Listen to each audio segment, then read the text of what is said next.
Cette tournée du préfet du Mono dans les communes de son département a été l'occasion pour les maires des communes parcourues d'exposer les difficultés de leur population à l'autorité de tutelle. En plus des affres de l'érosion côtière et fluviale qui ronge la commune de Grand Popo, le maire de cette commune déplore le rejet des dossiers d'établissement de cartes d'identité à ses citoyens. Les rejets massifs des demandes d'établissement des pièces d'identité et les difficultés liées à l'approbation de nos contrats de marché public.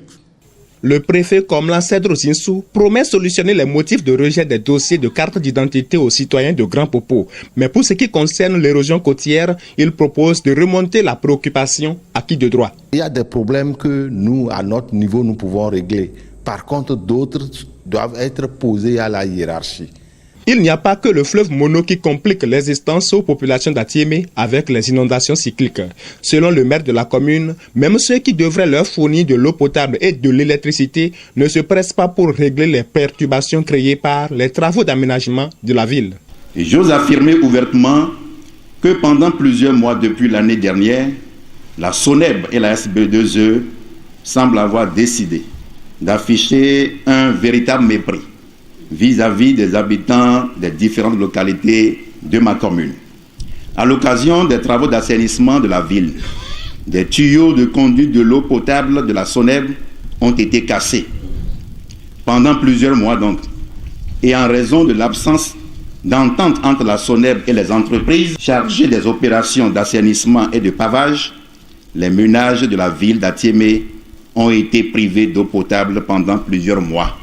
Je dirais 9 mois exactement. C'est grâce à l'intervention salutaire de la présidence de la République qu'en moins d'une semaine, la SONEB a relancé le système de certains ménages de la ville. Mais cette situation n'est pas entièrement réglée dans beaucoup de maisons de la ville d'Atiémé. Quant à la disponibilité de l'électricité, je vous avoue très sincèrement, monsieur le préfet, qu'un véritable mécontentement court au sein de la population depuis plusieurs mois contre la SB2E.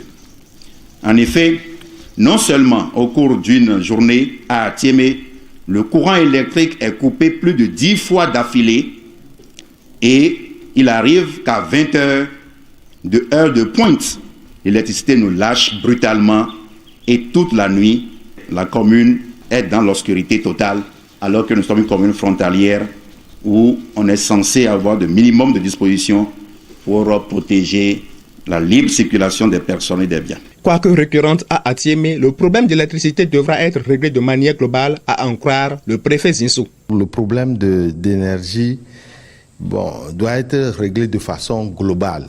Le préfet du Mono ne fait pas d'autres difficultés soulevées par les populations lors de cette tournée. L'insuffisance d'enseignants dans les écoles, l'état dégradé des voies de desserte rurale, les problèmes de sécurité aussi qui se posent.